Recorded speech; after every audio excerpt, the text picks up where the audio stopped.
simple, namun juga nggak terlalu kompleks. Nah, jadi ketika kita memodelkan sebuah data ya, misalkan kita sebagai data engineer di sini, kemudian kita ditugaskan untuk membuat pemodelan data relasional. Nah, kita tentu harus mempertimbangkan yang disebut dengan historical data. Nah, jadi maksudnya apa sih historical data itu? Nah, contoh gini, ketika misalkan ada satu data nih yang perlu kita modelkan, misalkan adalah produk ya. Nah, si produk tersebut itu bisa aja punya atribut harga, atau harga di sini memang umum ya, kalau di kasus kan umum ya. Nah, cuma ketika kita di real project, di kasus yang sebenarnya, atau di project yang sebenarnya ya, nah ini tidak sesimpel ini. Karena untuk yang harga saja itu bisa jadi ada beberapa jenis ya. Misalkan harga beli, harga jual kan beda. Ketika misalkan si perusahaan retail itu, atau ya kayak kita punya warung atau punya toko online gitu ya, kita kan beli barang, misalkan harganya 10.000, nah kita jual harganya 12.000, itu kan berarti yang 2.000-nya margin kan. Nah di sini pun sama, jadi yang lebih rinci itu seperti itu, jadi ada harga jual, harga beli.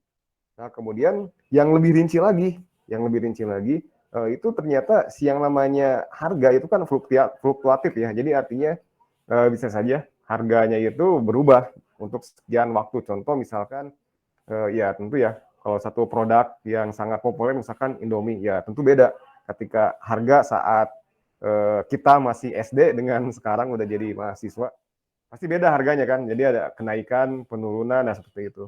Nah ini pun sama, jadi ada historical data. Nah jadi kita sebagai tambahan sih, jadi detail-detail tambahan ya untuk melengkapi model data yang sudah kita rancang tersebut. Nah, tentu kita harus pertimbangkan juga. Jadi ketika ada satu konten atau satu data yang memang sifatnya itu bisa berubah seiring dengan waktu, itu kita bisa persiapkan model historical datanya. Misalkan, apakah cukup dengan membuat satu tabel lagi, historis harga produk, itu bisa seperti itu. Jadi nanti ada tanggalnya, ada harganya, atau ada periodenya, misalkan harga tersebut kapan sampai kapan nih berlakunya, kan seperti itu ya. Ya kalau mungkin teman-teman ada yang memperhatikan ya, kalau harga satu produk di minimarket, kalau di warung kan biasanya fix ya, jadi kenaikannya itu jelas gitu ya. Misalkan asalnya harga rokok itu 20.000, terus naik nih jadi berapa, jadi 22.000, oh berarti kenaikannya 2.000. Tapi kalau di minimarket itu biasanya sepersekian ribu sampai ke satuannya, sampai ke puluhannya, ratusannya, puluhannya, satuannya itu berubah juga gitu. Jadi pusing. Misalkan harga itu kan biasanya kalau orang marketing biasanya set harga ya.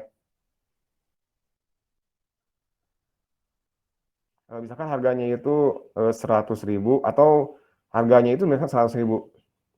Nah, cuma karena memang strategi marketing jadi 99 kemudian koma 9875 misalkan ya. Jadi kan kurang lebih hampir sama gitu, tapi orang kan lebih cenderung beli yang bawah gitu. Kelebihan ya. Nah, gini. Nah, itu kan orang cenderung belinya yang bawah. Nah, jadi kalau misalkan mereka naikin harganya atau turunin harganya, mungkin nggak begitu kerasa. Misalkan diturunin sekian ratus rupiah jadi segini, mungkin nggak akan terlalu kerasa atau nggak terlalu kelihatan. Nah, tapi memang 1 rupiah pun itu diperhitungkan ya sebagai margin nantinya. Ya, yang namanya orang jualan ya pasti cari untung kan ya. Ketika mereka beli sekian ya mereka harus jual lebih dari harga belinya.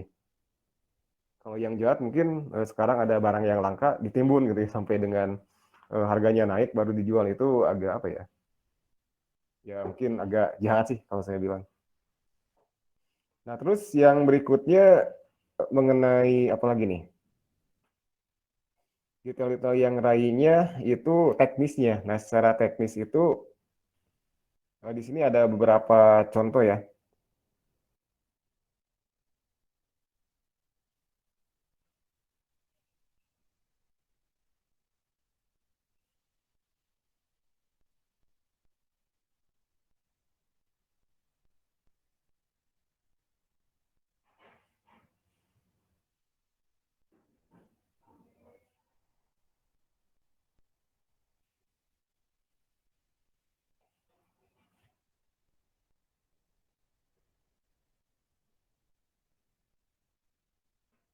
Oh, berarti di pertemuan yang sebelumnya.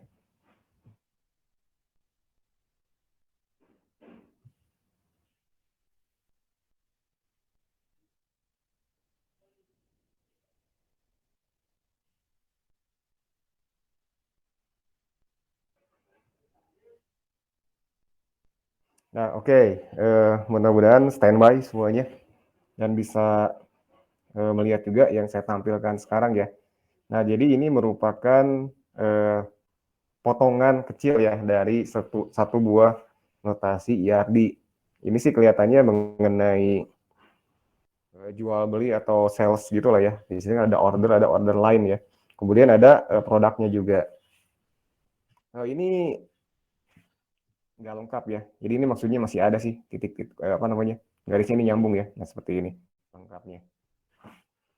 Oke, di sini ada 3 buah entitas. Ada order, kemudian order line dan produk.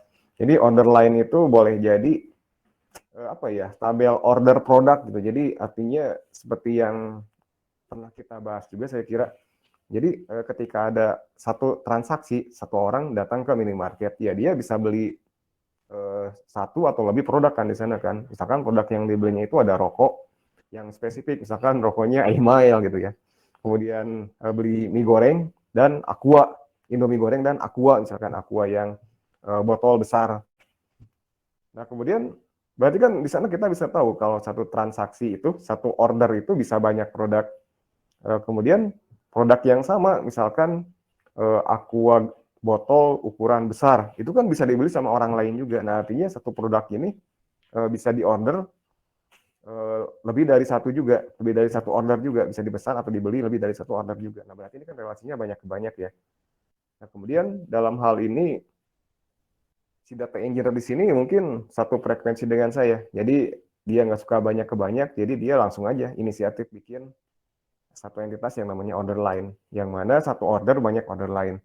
Kemudian satu produk banyak order line juga. Kemudian di sini ya mungkin di sini nggak suka ada apa ya namanya primary key ya. Maka di sini cuma ada 2 atribut aja, quantity dan item price.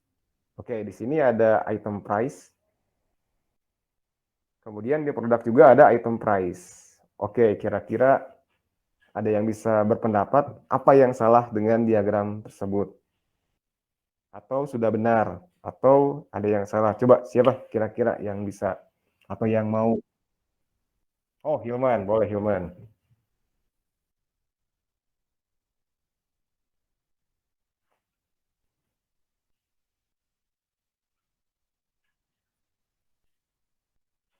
Oke, ada lagi? atributnya atributnya tidak bergantung ke kedua entitasnya, Pak. Oh, yang mana yang mana? Siapa namanya? Gani. Oh, Gani. Gimana Gani? Entitas yang Jadi mana? atribut yang di order lain Ya. nggak bergantung pada entitas produk sama entitas order, Yang mana? Atribut yang mana? quantity sama item price-nya. Itu Nggak tidak bergantung bergantung kedua-duanya. kepada nggak bergantung kepada ini emang nggak ada primary key-nya. Itu juga sebenarnya udah jadi apa ya cara apa ya? Kalau saya kira sih nggak normal gitu ya. Jadi kan yang namanya tabel itu kan biasanya kan normal ya, ada proses normalisasi ya. Walaupun memang ada saat-saat tertentu konsep tersebut itu nggak dipakai atau bahasanya sih diabaikan, agak diabaikan gitu ya. Nah itu. Jadi gimana Gani? Coba di lebih rincinya gimana? Jadi quantity dan item price itu tidak tergantung Eh, ke order ke order. dan Emang produk. dan produk. Oke. Ada lagi yang lain?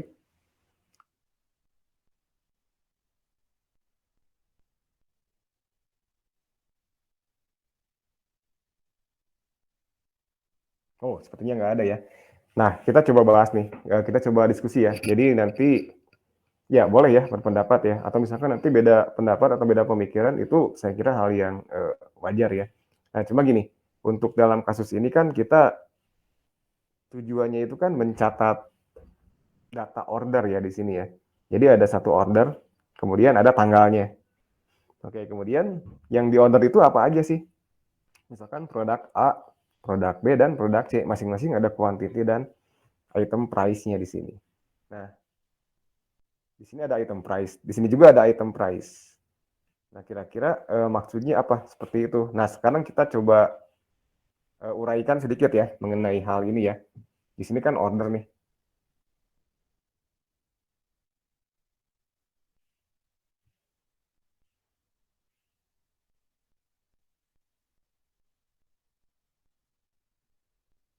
Saya taruh agak ke bawah aja ya.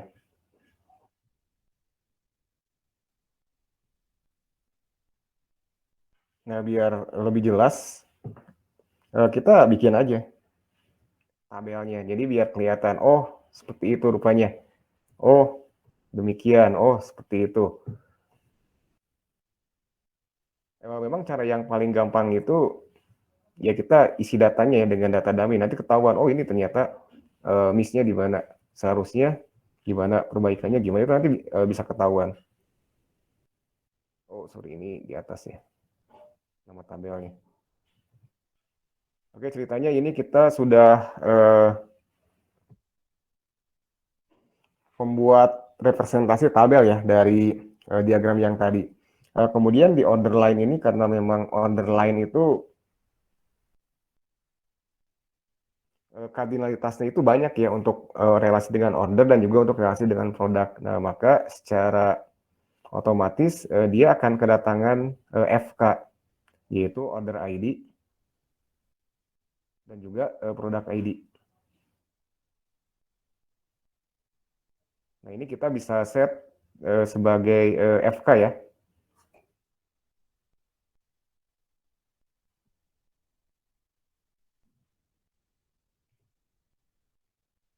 Yang ini juga FK.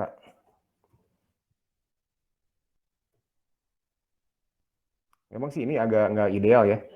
Seharusnya kan kita bikin satu primary key aja di sini. Misalkan order line ID. Nah, saya kira lebih ideal seperti ini ya. Lebih enak dilihatnya gitu. Oke, yang pertama kita punya produk dulu, misalkan P1, P2, P3. Untuk yang P1 misalkan Indomie gorengnya. Price-nya misalkan berapa? 3.000. Yang kedua misalkan, sorry ini typo ya. Yang kedua misalkan Indomie apa? Ayam bawang. Wih, ini pagi-pagi gini lagi sahur ngebahas nih kayaknya enak ya, Indomie ya.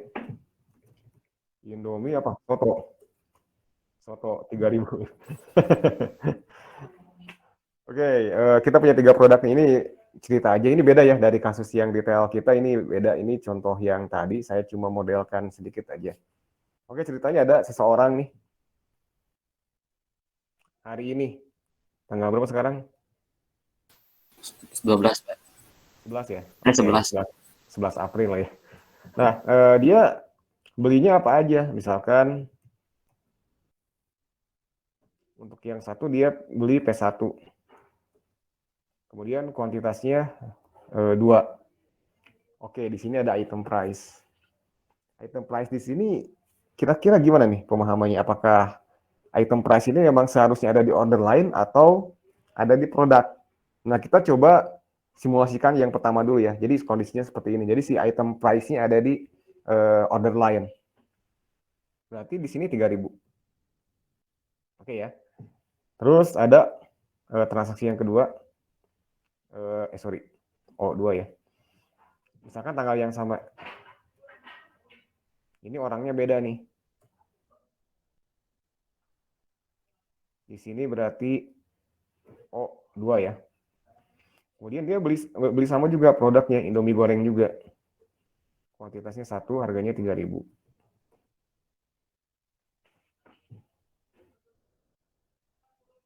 Sampai di sini saya kira nggak ada masalah ya. Jadi baik-baik saja.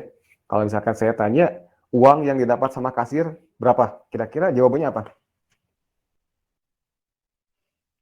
Yakin 6.000? 9, Pak. Nih, 2 kali 3.000, 1 kali 3.000. Ini tinggal ya dikalkulasin aja. Berarti kurang ya 9.000 lah ya. Oke ya. Nah, next nih. Ternyata eh, memasuki tanggal ke-12 April, harganya itu naik. Jadi 3.000, enggak, jadi 4.000 aja biar gampang kalkulasinya. Kira-kira yang ini keubah nggak? Apakah Enggak, ikut Pak. keubah jadi 4.000? Harusnya jangan. Kalau ini keubah juga ngikutin harga yang item price, itu nanti akan jadi selisih. Bayangin aja, misalkan di sini kan kita si kasir jelas ya, dapatnya 9.000 uangnya. Kalau misalkan harga yang ini ubah, yang ini ikut berubah juga, nah maka si kasir itu akan harus bayar 3.000 minusnya. Itu kan rugi ya kalau misalkan seperti itu. Nah masalahnya, oke ini nggak berubah. Kemudian di sini ada transaksi lagi, O3. Misalkan tanggal 12. Ininya OL3, kemudian ininya O3 ya. Order ID-nya O3 ya. Produknya sama, P1. Kuantitinya misalkan beli 3 deh. Nah, di sini harganya pasti udah jadi 4.000. Karena item price atau sorry, produk ID dia kan pasti refer ke tabel produk yang ada di sini kan. Produk ID yang ada di order lain. Dia reference atau dia merujuk, ya refer lah ya. Refer kepada produk ID yang terdapat di tabel produk. Jadi kalau misalkan di produknya itu harganya 4.000 ya, ketika ada transaksi yang baru dia akan 4.000 juga. Nah dengan demikian transaksinya jadi berapa nih? Yang diperoleh kasir jadi berapa? Ya tinggal kaliin aja. Nah seperti ini ya. 21.000. Benar kira-kira? Saya kira benar ya seperti ini ya. Ini nggak ada masalah. Nah cuma berdasarkan konsep normalisasi kemarin, tadi ya kata Gani yang diulas oleh Gani ya. Gani bener ya tadi ya. Jadi memang si quantity dan item price ini dia tidak merujuk karena dia nggak dependen terhadap siapa-siapa gitu karena nggak ada ID-nya. Nah kalau sekarang kan order ID, ya dia yang ada di sini dia pasti tergantung, dia pasti tergantung kepada order lainnya. Kalau ditanya misalkan, coba untuk yang order lain 2, order ID-nya berapa? Jawabannya pasti 2. Berarti kan tergantung ya. Kemudian untuk yang order lainnya 3, berapa aja? Oh misalkan order ID-nya itu 03. Karena cuma 1. Kalau menambah lagi produknya, oh nggak jadi masalah. OL4, kemudian di sini O3. Berarti kan si orang yang ketiga itu bisa beli lebih dari 1 ya. 1 di sini. Misalkan apa ya? P2 itu apa? Indomie ayam bawang ya, 3.000. Oh, ini belum dikalkulasiin ya.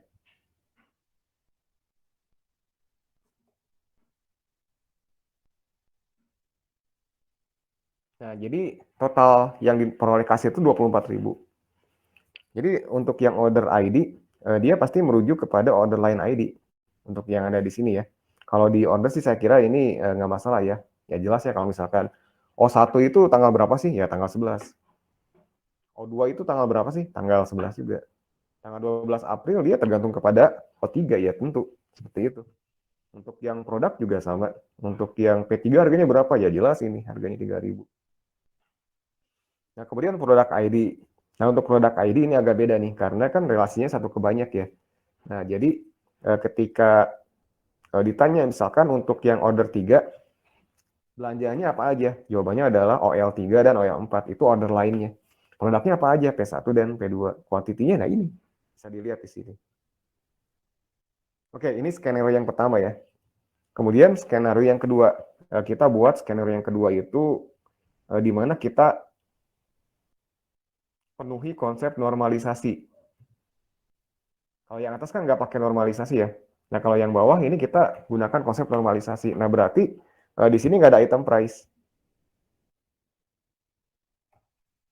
Nah seperti itu.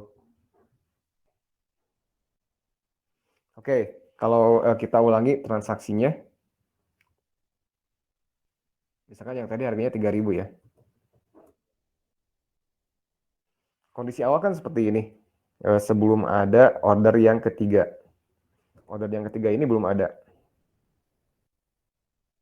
Nah, berarti kan si kasir itu mendapat uang 9.000 di sini. Sampai di sini dapatnya 9.000. Nah, kemudian ketika tanggal 12 April ya, si Indomie goreng ini naik harganya jadi 4.000. Nah, maka ketika sistem ngecek itu kan dia mengkalkulasikan antara order lain, ini kuantitinya berapa, harganya ngambil dari sini. Ketika ngecek di sini udah naik, berarti kan ini bukan 9.000 lagi, tapi kalau dikalkulasiin 3 kali 4.000 itu jadi 12.000. Nah, ini berarti si kasir harus ganti 3.000. Nah, ini kan ngerugiin ya. Terus bikin pusing manajemen juga. Jadi kalau menggunakan normalisasi. Nah, jadi poin yang ingin saya sampaikan itu adalah di sini ya tentu ada kekurangan ya. Namun bukan berarti normalisasi itu harus selalu diterapkan. Jadi ada kondisi-kondisi tertentu yang memang kita butuh apa istilahnya itu kondisi atau tabel yang memang secara teori itu tidak normal gitu ya. Nah, itu bisa saja dibuat atau diimprove seperti itu. Nah, kemudian cara amannya gimana untuk menyelesaikan kasus yang ini? Nah, cara amannya sih ya kita tinggal biar nggak ada apa istilahnya itu, biar nggak ada harga di sini ya, biar normal ya. Jadi si item price ini nggak ada di order lain. Nah, kita tinggal bikin aja satu buah tabel baru. Namanya misalkan product price gitu ya. Oh, sorry. Nah, bisa aja seperti itu, product price. Kemudian di sini ada product price ID.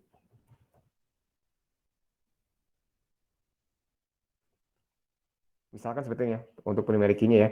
Kemudian ada product ID. Sorry. Product ID yang mana dia refer terhadap sini kan produk ya. Lalu kemudian ada juga start date end date misalkan ya. Kemudian harganya, harga jual maksudnya ya, atau HPJ deh biar jelas ya.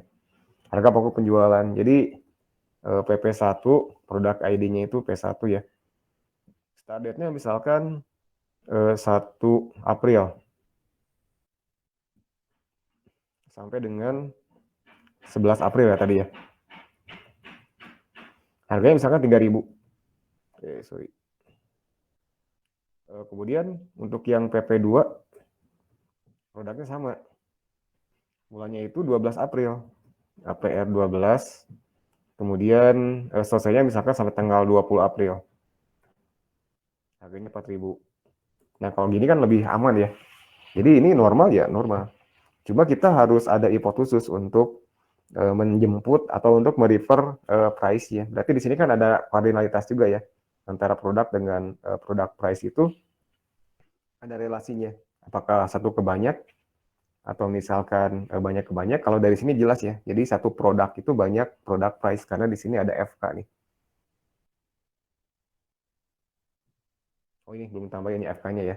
Jadi si produk ID di sini dia sebagai FK. Dia refer terhadap produk yang ada di sini. Jadi satu ke banyak relasinya.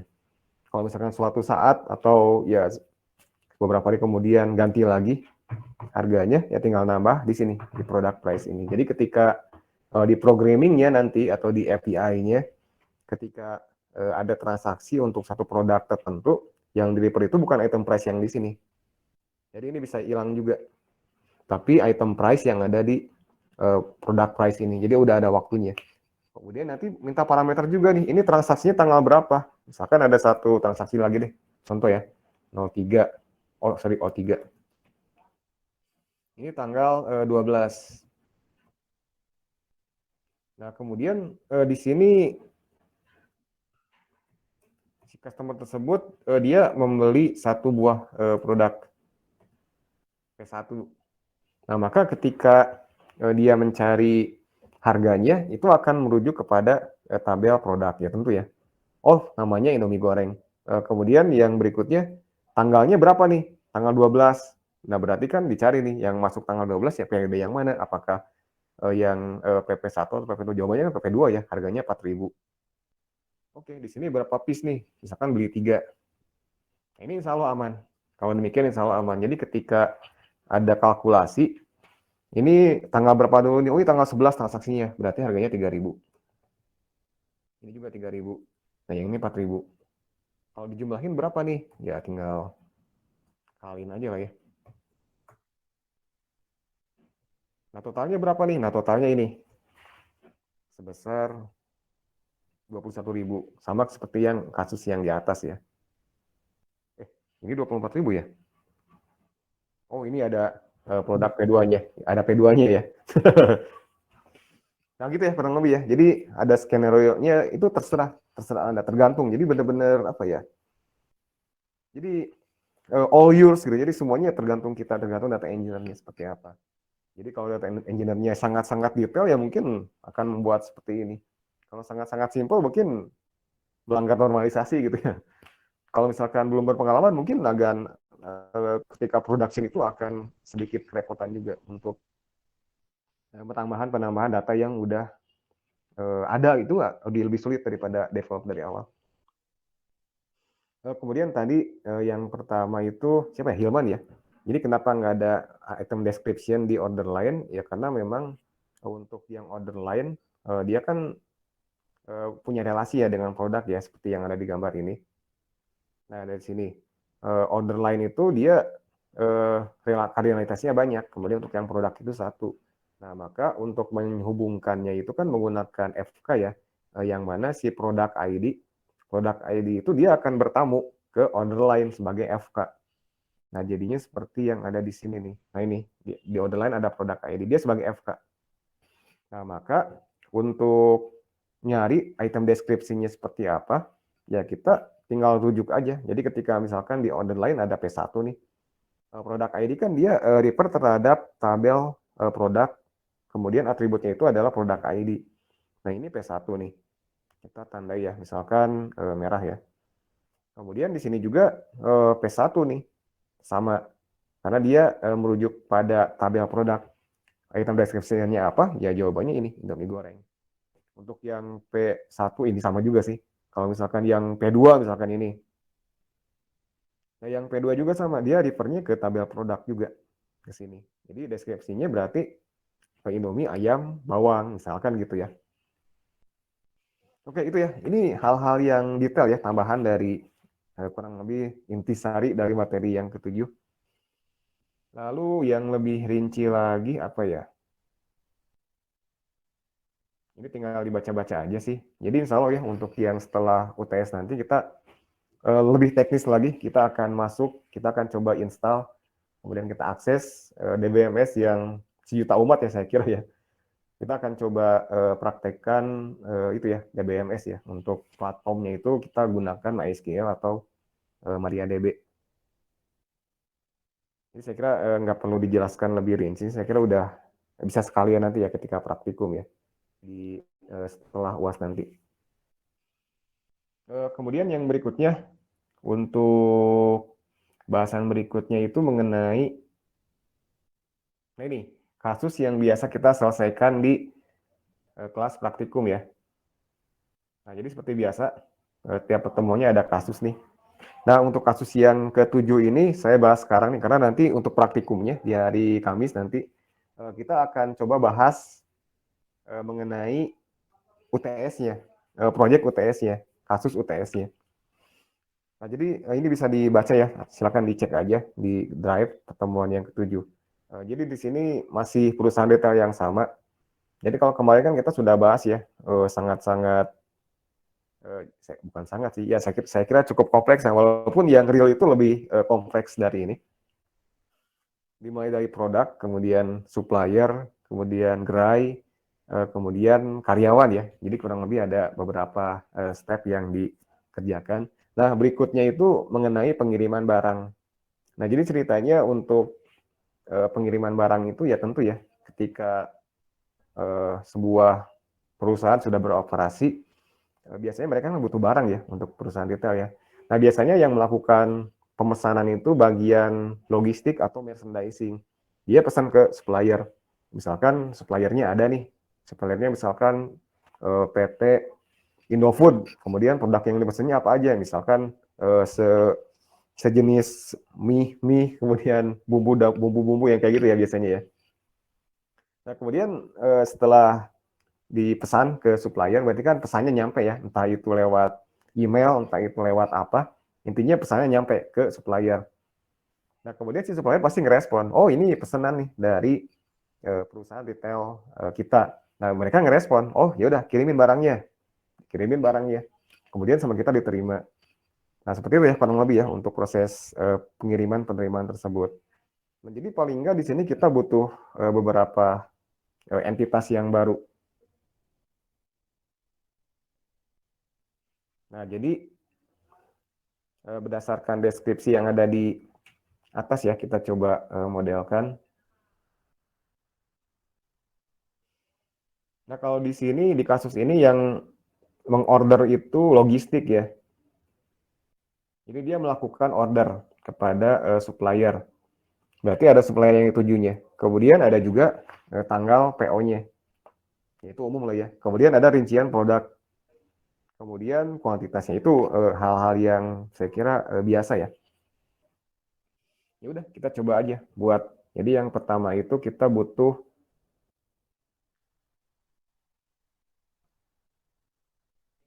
entitas yang namanya adalah order ya. Atau jangan order deh. Purchase order aja ya. Jadi pesanan pembelian barang atau PO aja deh biar gampang ya.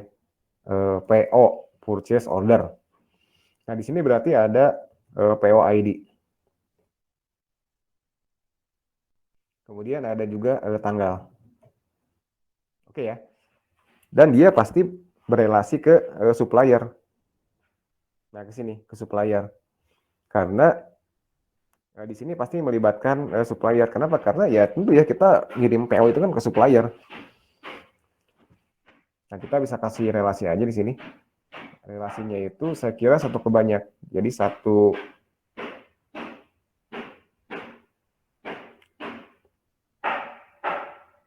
supplier di sini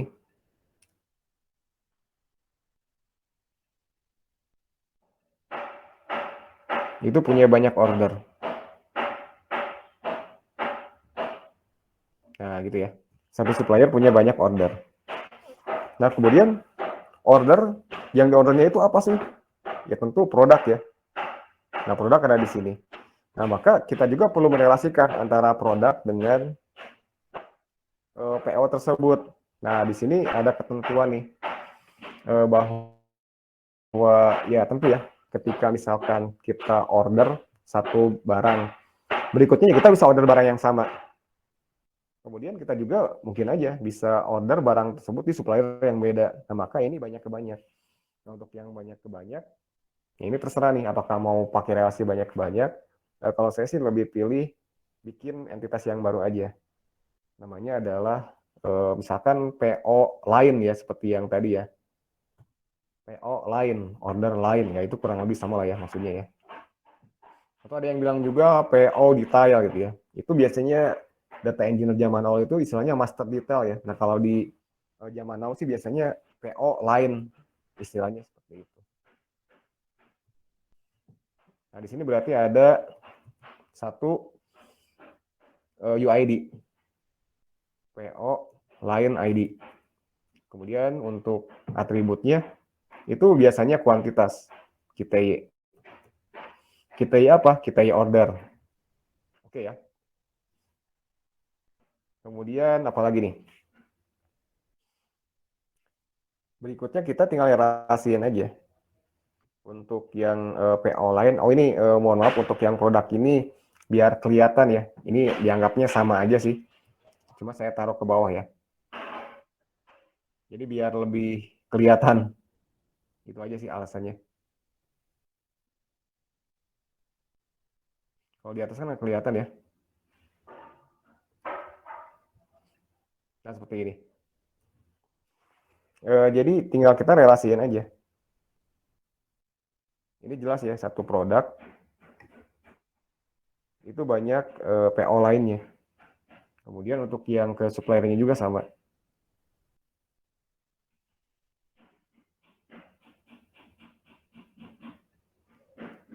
satu PO banyak PO lain. Nah, sampai sini mudah-mudahan bisa dipahami ya proses order terhadap supplier tersebut. Nah, kemudian yang berikutnya kita coba tinjau kembali deskripsinya seperti apa. Nah, kemudian setelah setelah kita order, kita juga bisa melakukan atau si logistik juga melakukan penerimaan terhadap gudang logistik. Kemudian secara umum ya tentu ya pasti ada data yang dicatat juga, misalkan suppliernya, tanggal penerimaannya, kemudian data-data produk dan kuantitas yang diterimanya. Nah, secara garis besar sih atau secara simpel untuk yang PO itu kita bisa digabungkan ya dengan penerimaannya. Contoh misalkan untuk yang PO ini, nah di sini ya. Berarti kan kita perlu tanggal penerimaannya juga. Berarti kita tinggal bikin lagi aja atributnya. Tanggal order. Kemudian yang berikutnya, ini karena untuk yang tanggal terima ini kan belum tentu hari yang sama ya. Jadi ini kita bisa set 0 dulu nih untuk yang tanggal terimanya. Kemudian untuk yang produknya ini nggak ada masalah ya, nggak ada perubahan ya. Nah, berikutnya itu adalah di sini, di PO lainnya. Nah, di PO lainnya, ini berarti kan ada kita ya order, berarti ada kita terima. Jadi yang di ordernya berapa, yang diterimanya berapa. Itu kan seperti itu ya. Secara simpel sih bisa digabung ya. Kalau mau dibikin rinci atau misalkan kasusnya lebih rinci lagi, itu sebaiknya dipisah.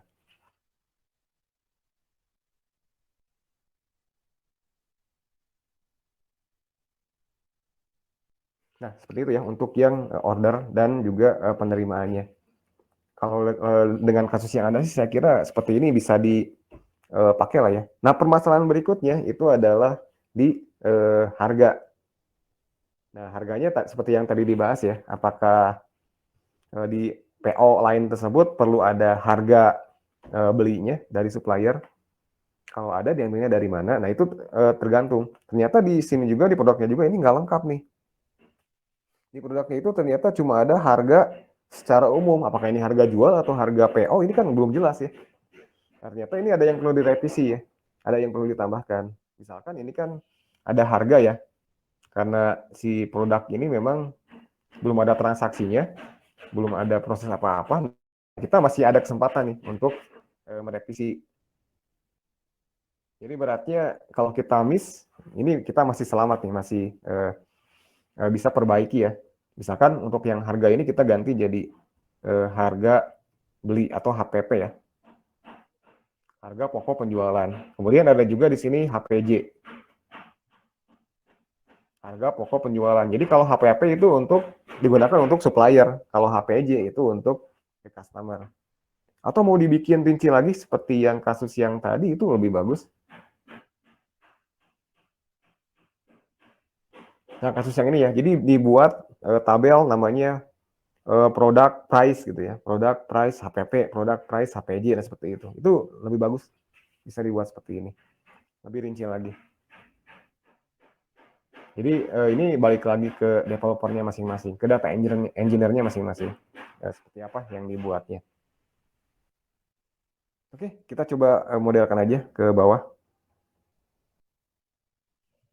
Yaitu ke fase fisikal ya di sini ya. Nah, untuk yang fisikal di sini, bentar.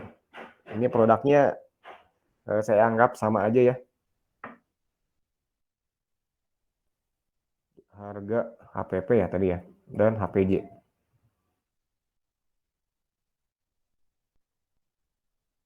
Oke, ini produk ini dianggapnya sama ya. Jadi ini bisa digabungkan ke atas sih garisnya. Cuma biar kelihatan di sini. Jadi saya taruh di bawah. Bukan berarti ada dua ya tabel produknya, itu nggak mungkin, nggak bisa. Tapi maksudnya produk tabel yang sama dengan yang atas yang ini. Ini kita ganti dengan tanda panah ya.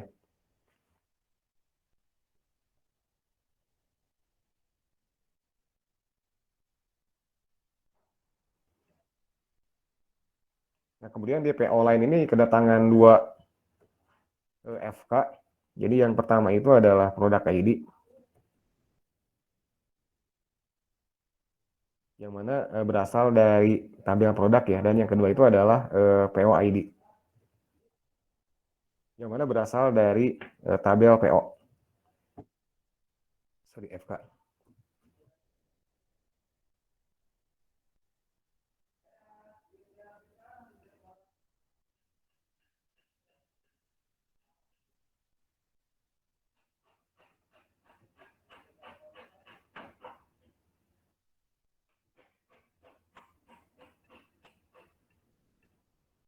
Nah, kurang lebih seperti ini ya.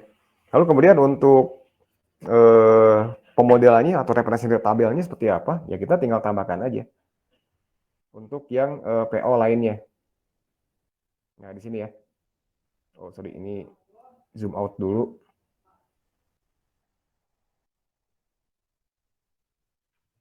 Ini saya pindahin agak ke bawah ya. Nah, di sini kita tinggal tambahkan dua tabel aja. Yang pertama itu PO line.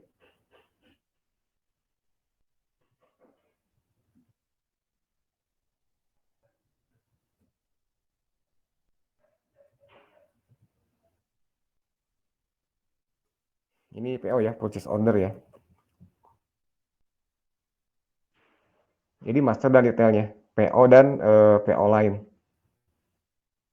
Nah, di sini untuk urutan di sini nggak terlalu pengaruh sih, cuma nanti ketika insert datanya, memang ada yang harus diutamakan ya. Itu bisa di-set dari bahasa atau dari API atau dari interface aplikasinya. Oh, ini PO line ya. Oke, sampai di sini kita bisa langsung isi datanya. Oh, di sini ada satu lagi yang kurang ya, supplier ID ya. Karena dia refer ke supplier juga. Ini di PO ya.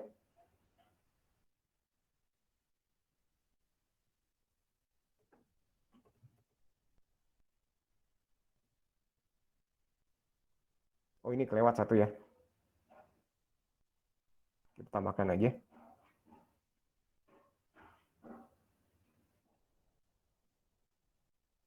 Oh, ini agak jauh ke atas sih.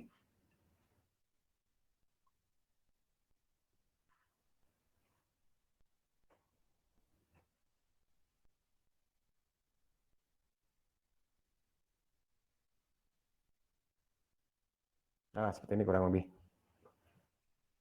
Berarti untuk yang PO di sini ada satu atribut baru, supplier ID. Dia FK ya, dari supplier. Nah, jadi ceritanya si gudang ini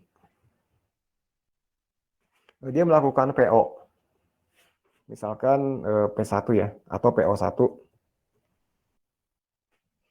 Tanggal ordernya misalkan sekarang 11 April. Tanggal terimanya ini 0, belum ada. Suppliernya siapa nih? Ya kita lihat aja. Di suppliernya mau pesan ke siapa nih? Apakah mau pesan ke PNG misalkan atau pesan ke Indofood ya ini terserah. Misalkan ke S3 ya ke Indofood ya. Bentar, di sini produknya apa aja nih? S2. Oh, yang banyak sih S2 ya. Ya udah kita pesannya ke S2 aja deh. Suppliernya S2. Lalu kemudian barangnya apa aja? Nah, barangnya yang pertama kita isi aja misalkan PO line 1 ya. POL 1. Kemudian quantity ordernya ini mungkin nggak enakan dilihatnya, ya udah boleh kok diatur-atur ya. Misalkan yang mana yang lebih dulu ini nggak jadi masalah.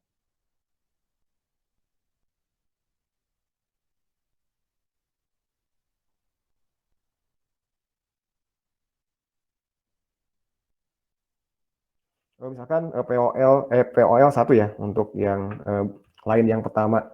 Untuk PO 1 produk yang pertama itu misalkan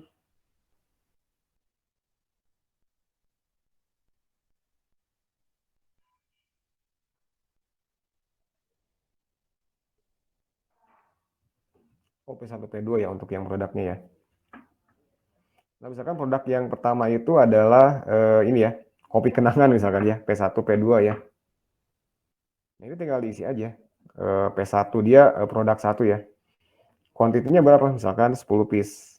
Kuantiti terimanya, nah ini kita bisa set 0 ya, karena belum ada penerimaannya. Kemudian kita ordernya lebih dari satu produk. Berarti kita bikin lain lagi untuk PO yang sama. PO-nya 1 ya tetap ya. Produknya P2. Ordernya 10 juga. P2 itu apa? Indomie goreng ya. P1 dan P2 ini memang secara produk supplier dia disuplai oleh S2 ya. Jadi nggak masalah. Jadi si S2 itu punya produk-produk tersebut. Kuantiti yang diterimanya ini masih 0. Oke, berarti kita di sini bisa tahu nih bahwa di gudang kita ini belum ada barang-barang gitu ya. Masih kosong stoknya. Nah, kemudian ketika kita akan lakukan order ceritanya, terserah mau lewat email, mau lewat aplikasinya mereka, mau lihat lewat API-nya mereka, terserah. Pokoknya pesannya nyampe ke sana, mereka ngerespon, ngirim barangnya. Misalkan barangnya itu nyampe hari berikutnya, tanggal 11 April. Nah, berarti di sistem atau di API kita tinggal update aja tanggal terimanya. Misalkan April 12. Nah, seperti itu. Kemudian kuantiti yang diterimanya ternyata nggak sesuai harapan. Untuk yang kopi kenangan ternyata mereka nggak punya stok yang banyak. Jadi kita cuma dikasih 5 piece aja. Kemudian untuk yang Indomie goreng, ini karena sekarang lagi laku juga, jadi nggak bisa dipenuhi semuanya. Kita cuma dikasih 6 piece aja. Itu kan bisa aja seperti itu ya. Oke, jadi sekarang pertanyaannya, stok yang ada di gudang kita itu ada apa aja? Jawabannya pasti cuma ini aja, P1 dan P2 aja. Untuk P1 itu 5 piece, untuk yang P2 itu 6 piece. Oke, selesai berarti case-nya. Nah itu ya untuk case pertemuan yang ketujuh ya. Jadi sengaja kita bahas hari ini karena ini nyambung juga nih ke untuk yang soal UTS-nya. Nah, jadi untuk yang pertemuan 7 kita sampai ke pengiriman ya dari bukan pengiriman, dimulai dari order dulu ya, order dari gudang ke supplier.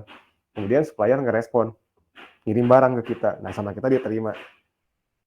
Nah, kemudian setelah barangnya kita terima, setelah di gudang diterima, nah kita bisa kirim ke toko, kirim ke gerai. Lalu kemudian di gerai itu kita bisa transaksikan, baru bisa dijual di tokonya. Jadi ini saya kira cukup kompleks lah ya, walaupun tidak sekompleks kasus yang realnya atau proyek yang realnya. Tapi saya kira di sini cukup kompleks ya. Tabel yang terlibat aja di sini udah banyak sekali ya. Ini luar biasa. Jadi mudah-mudahan teman-teman mungkin nanti bisa lebih terbiasa ya dengan banyak tabel, dengan banyak case, dengan banyak masalah. Ini baru di satu proyek aja. Kalau misalkan ngerjain lebih dari satu proyek, ya kita harus benar-benar bisa menerapkan, oh ini karakternya seperti ini, oh ini retail nih jadi kayak gini, oh ini online shop nih jadi agak beda karakternya. Oke, saya kira sampai di sini untuk pertemuan yang ketujuh. Nah, yang berikutnya untuk soal UTS boleh dicek juga di Google Drive ya, yang saya share URL-nya. Kalau dicek di LMS juga, kalau nggak salah saya tulis ya untuk URL-nya. Nah, untuk UTS-nya sudah ada soalnya, jadi boleh dikerjakan dari sekarang pun nggak jadi masalah ya. Nah, ini bentuknya sama nih, seperti praktikum-praktikum yang sebelumnya. Kemudian untuk nilainya, ini satu UTS itu untuk 2 mata kuliah, teori dan praktikum. Karena bobotnya saya kira masuk ya, di kelas teori itu 50-50 saya kira. Jadi 50% memang mengandung teori ya, dan 50%-nya itu adalah praktikumnya. Jadi bentuknya sama seperti yang biasa saya instruksikan untuk latihan ya di praktikum ya, dari mulai pertemuan 4, kalau 4, 5, 6, 7 ya hari ini ya. Dan yang ini adalah yang untuk yang UTS-nya. Jadi untuk bentuk ujiannya teori dan praktikum ini sama ya, soalnya ini untuk teori dan praktikum. Kemudian untuk soalnya ini silakan dicek aja. Jadi kurang lebih gambarannya seperti yang tadi saya sampaikan. Jadi intinya untuk yang UTS ini meneruskan ya. Jadi pengiriman atau permintaan, tapi permintaannya bukan dari gudang ke supplier, tapi dari toko. Dari toko minta ke gudang. Nah, dari gudang ngirim, kemudian toko itu menjual ke customer-nya. Nah, kurang lebih seperti itu untuk yang OTS-nya. Kemudian di sini ketentuannya nggak jauh beda sih, tinggal di seperti biasa ya, tinggal bikin atau screenshot diagramnya, kemudian ditaruh di satu dokumen PDF, kemudian dibuat juga ya dari mulai, oh ya tadi diagramnya ada dua ya, ada yang IRD atau konseptual atau logikal ya, kemudian satu lagi adalah fisikalnya yang pakai tanda panah ini. Kan yang atas kan ini logikal ya atau konseptual ya, orang bilang itu yang pakai notasi IRD. Nah, kalau yang bawah ini kan udah bentuk tabel nih, skema relasi ya, jadi pakai tanda panah.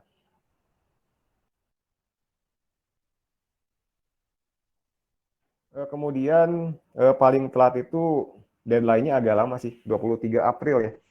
Itu Sabtu besok, Sabtu besoknya lagi. Jadi cukup panjang juga waktunya. Jadi boleh kok kalau sekarang udah punya ide, di submit sekarang juga boleh ya. Kalau sekarang sih belum bisa ya, mungkin minggu depan ya, biar sesuai dengan tanggal LMS-nya ya. Jadi mulai minggu depan insya Allah sudah bisa disubmit. Kalau mau mengerjakannya bisa dari sekarang, boleh silakan. Oke, saya kira demikian ya untuk pertemuan yang ketujuh di kelas teori ini.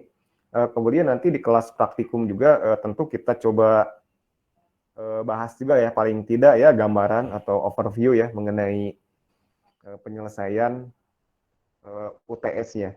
Jadi jadi saya nggak biarkan kesana kemari mengerjakannya. Jadi biar on track ya, kita minggu depan, bukan minggu depan, di kuliah praktikum nanti kita coba diskusikan kesulitannya apa, kemudian penyelesaiannya seperti apa. Jadi gambarannya kita coba bahas di kelas praktikum nanti. Oke, saya kira cukup ya untuk hari ini.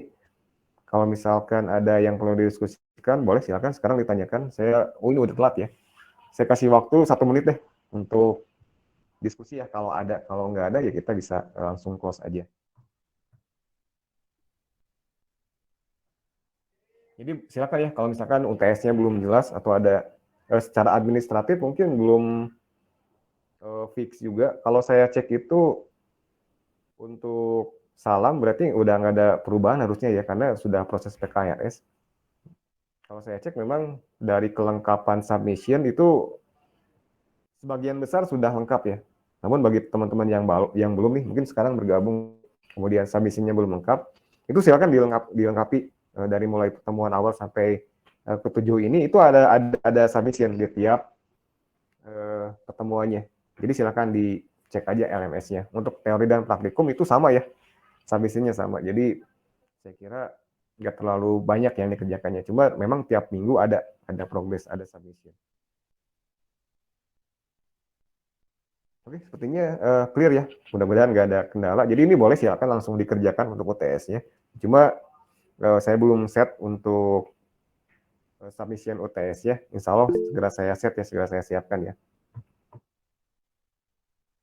Kalau perbaiki submission-nya boleh. Submission yang keberapa nih?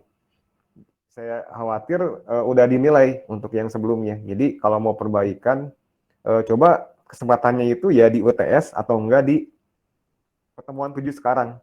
Jadi jangan update yang kemarin. Jadi saya khawatir kemarin udah dinilai, ternyata sama Anda di update, kan saya ngecek lagi tuh untuk yang update-nya.